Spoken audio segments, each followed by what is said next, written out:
Değerli basın mensupları ve kıymetli arkadaşlar, hepiniz hoş geldiniz, iyi ki geldiniz.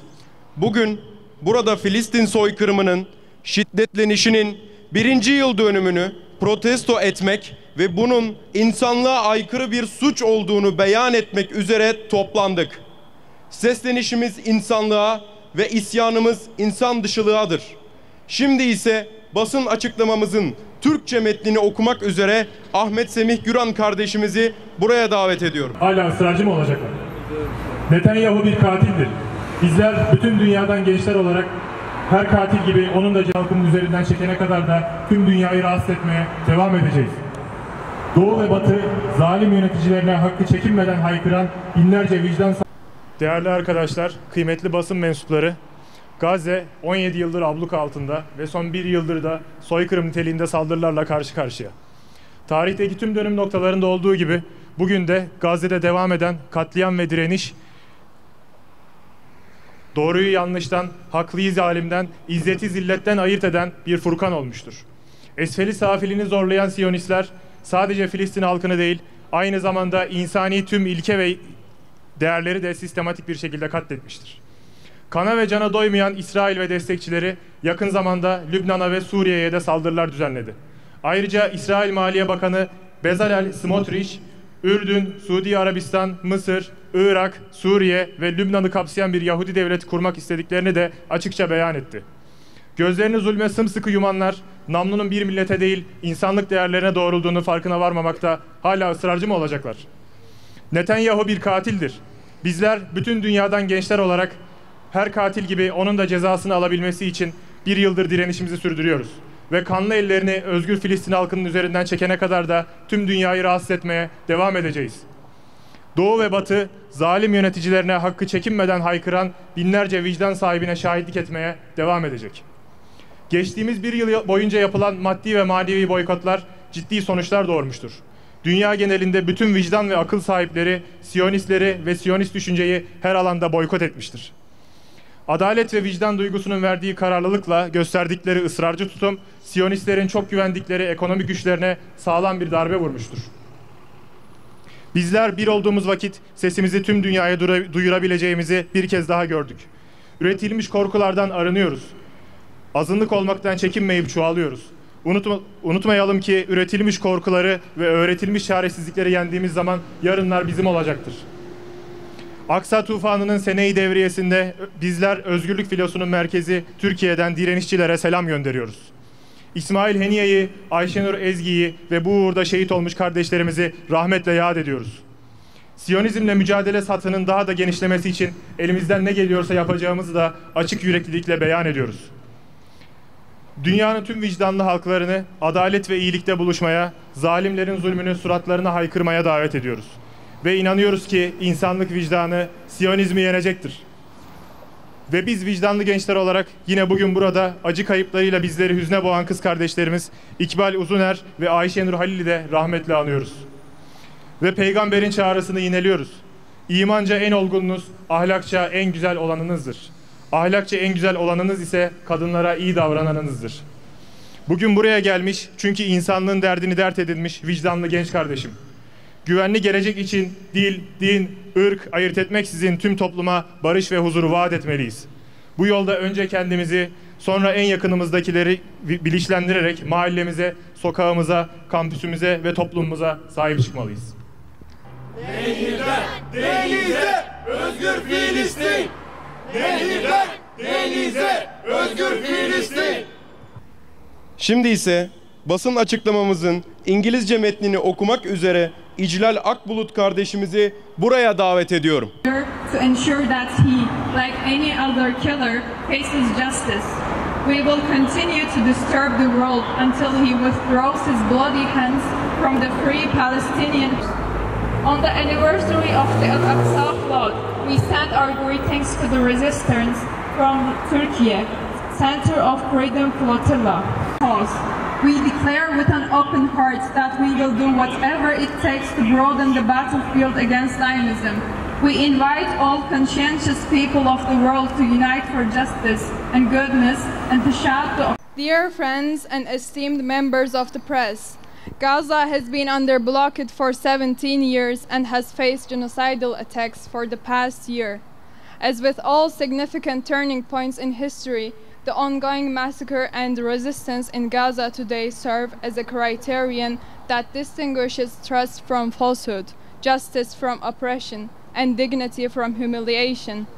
The Zionists, pushing the limits of humanity, have systematically annihilated not only the Palestinian people, but also all humanitarian principles and values. Israel and its supporters, insatiable for blood and lives, have recently launched attacks on Lebanon and Syria. Furthermore, Israel's finance minister Bezalel Smotrich openly stated their desire for a Jewish state encompassing Jordan, Saudi Arabia, Egypt, Iraq, Syria, and Lebanon.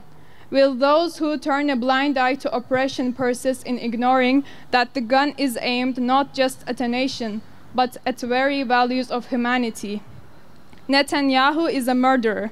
As youth from around the world, we have persisted in our resistance for a full year to ensure that he, like any other killer, faces justice. We will continue to disturb the world until he withdraws his bloody hands from the free Palestinian people. East and West will bear witness to the thousands of courageous individuals who bravely speak out against tyranny. Over the past year, the material and moral boycotts have yielded significant results. All conscientious and rational people around the world have boycotted Zionists and Zionist thought in every sphere. The persistent stance they have shown, grounded in justice and moral conviction, has dealt a solid blow to the economic power that Zionists heavily rely on. We have seen once again that when we unite, we can make our voices heard around the world. We are freeing ourselves from manufactured fears, growing without hesitation about being a minority. Let us not forget that when we overcome manufactured fears and taught helplessness, the future will be ours. On the anniversary of the Al-Aqsa flood, we send our greetings to the resistance from Turkey, the center of Freedom Flotilla. We remember Ismail Haniye, Ayşenur Ezgi, and our brothers who have been martyred in this cause. We declare with an open heart that we will do whatever it takes to broaden the battlefield against Zionism. We invite all conscientious people of the world to unite for justice and goodness and to shout the oppressive tyranny in their faces. And we believe that the conscience of humanity will defeat Zionism.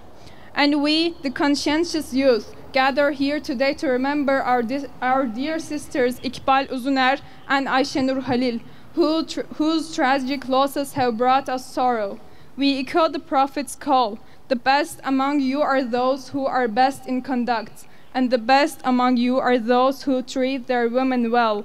You have come here today, dear young brother and sister, because you have taken to heart the troubles of humanity.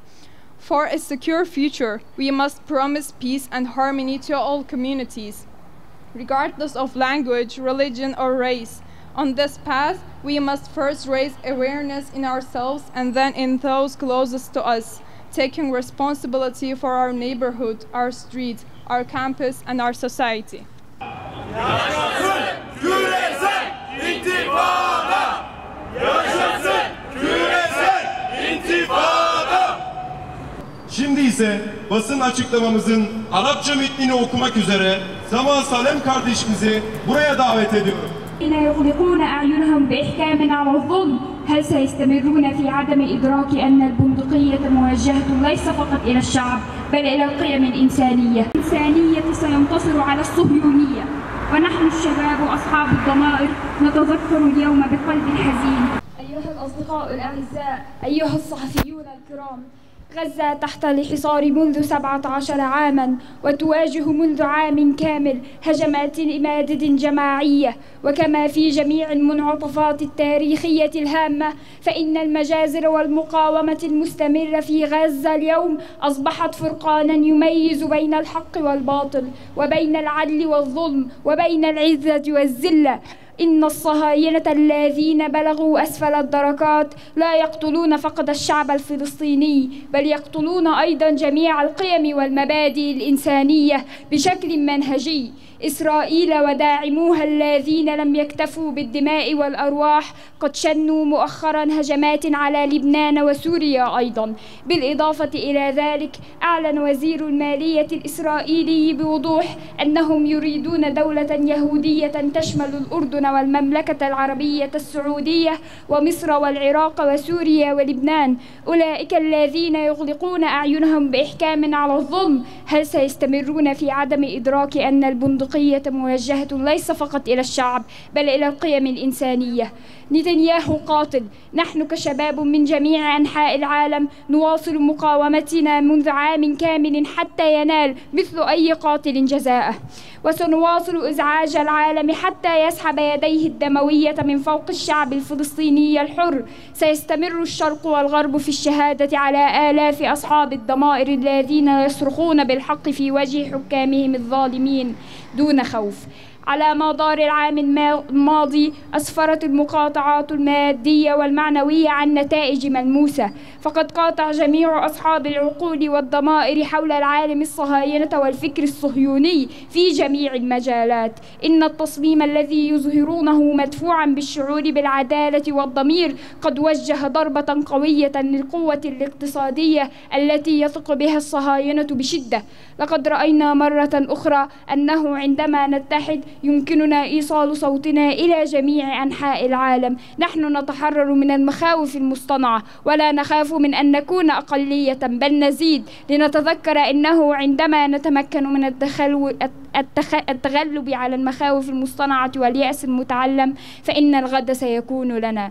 في الذكرى السنوية لعاصفة الأقصى نرسل تحياتنا إلى المقاومين من مركز أسطولة الحرية في تركيا.